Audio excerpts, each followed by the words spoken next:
السلام عليكم ورحمة الله وبركاته. إخواني أخواتي، أول شيء شكرا الناس اللي كتخلي لي تعاليق، كنشكركم جديدين والقديمين. شكرا على المشتركين، وتحياتي للمشتركين القدامى اللي ما عدناش نشوفهم في اليوتيوب. واللهم اعز الإسلام وانصر المسلمين يا رب في كل مكان.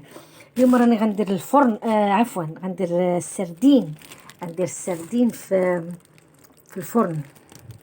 نقيته وغسلته وسقطرته ودرت عليه شويه الخل وجدت ليه واحد لاصوص. ما قويتش حيت غنديرو في الفرن. ما قويتش الصلصه، يعني ماشي الصلصه، التشرميله ديالو. ما قويتش حيت غندير غير شويه شويه في كل سمكه.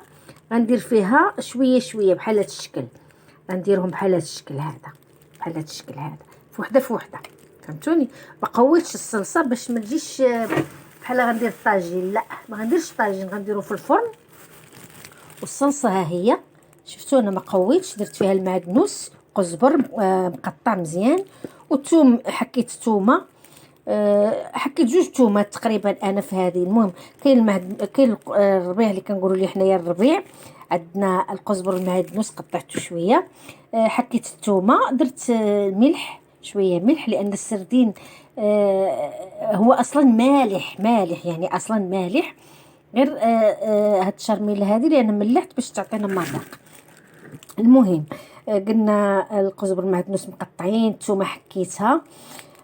درنا شويه الملح، شويه كركم اللي هو الخرقوم، شويه زنجبيل اللي هو سكينجبير، شويه قزبر ناشفه. عملت فلفل اسود، فلفل احمر ما عملتهاش، ما درتهاش، ما بغيتش نديرها.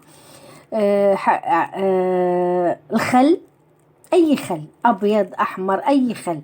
انا يمكن نعمل حتى الصوجه، شويه من الصوجه غنعملها فيه شويه وصافي. شويه زيت زيتون وشويه، هذا غير الخل، هذا ماشي ما، هذا غير الخل. ايوا، وعندنا الشابلوغ. غادي ندير واحد الطريقه فريده من نوعها. الشابلوغ هذا انا الشابلوغ غير صوبته بالخبز. نتوما كتعرفوا كيفاش كيتصاوب الشابلوغ. الخبز كيكون يابس، يعني يابس، خبز يابس، او تدخلوه الفران ومن بعد كتحكوه في ديك المبشره الرقيقه او الغليظه. المهم كتحكوه حتى هو كيجيكم على هذه الطريقه هذه، كيجيكم هكا. المهم خليكم معايا الى الاخر ان شاء الله. غنوريكم المرحله الثانيه، غنوريها لكم ان شاء الله. وما تنسونيش من اشتراك وتعليق ولايك. ولكم ما نقولش مشاهده او مشاهدتين، المحظوظ او المحظوظه ما نقولش. المهم ماشي كنقول لكم باش ديروا لي اشتراك ولا تعليق ولا لا، غير انا هكا. المهم خليكم معايا الى اخر الفيديو ان شاء الله، يعجبكم الفيديو اللي هو السردين في الفرن. نتوما انا عمرت هذا الشيء هذا. بلاتي باش نوريكم مزيان، لان هادي كلشي هنا محطوط. كتعرفوا ملي تكونوا طيبوا وتوجدوا العشاء ولا الغداء ولا حتى الفطور، راك تكونوا مرونين الدنيا شويه، ماشي مرونه بزاف، ولكن ماشي مرونه، ولكن شويه محطوطه هذه هنا وهذه هنا. المهم انايا شرملت، شفتوا شويه شويه. انا تعمدت ما نقويش التشرميله، شفتوها ها هي. هادو جوجات الانس ما كيبغيش، قلت الله اكبر، ما كيبغيش التشرميله. درتها غير في داك الماء اللي فيه الخل وفيه داك العطريه، صافي. ما درت ليه لا الثومه لا قزبر لا معدنوس لا والو. ها هي هذا لينا حنايا ان شاء الله. شوفوا غادي نغطيهم. بغيتي نشوف الطريقه، ماشي الطريقه، غنشوف الكميه اللي غتجيني. عندنا العصر،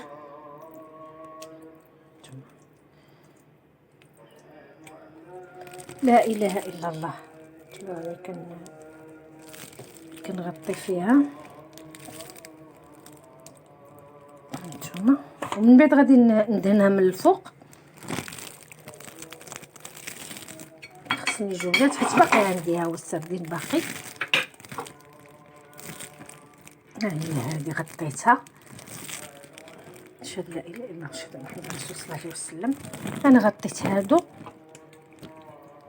هاهما غطيتهم، شفتيهم ان شاء الله. باقي ليا هادو، ما هادوك تقريبا، وغنديرهم في الفرن وانتم معايا ان شاء الله.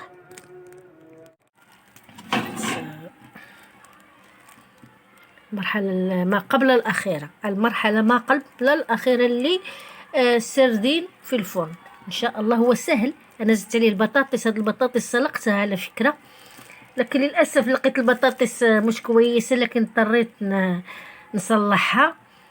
المهم حطيت فوقها فلفل أسود وشوية كمون وشوية ملح، على أساس الفلفل والبطاطس مش ما فيهمش ملح. المهم هذه المرحلة الأخيرة إن شاء الله، هذه ما قبل الأخيرة إن شاء الله. الأخيرة نوريها لكم إن شاء الله. أنا شعلت الفرن أهو، شفتوا الفرن؟ يلا إن شاء الله إلى الأخير. شوفوا نهاية السردين في الفرن، شوفوا كيف ما شاء الله تحمر. شفتوا كيف؟ نخليه شوية فقط، وبالصحة والعافية علينا، وشكرا على المشاهدة.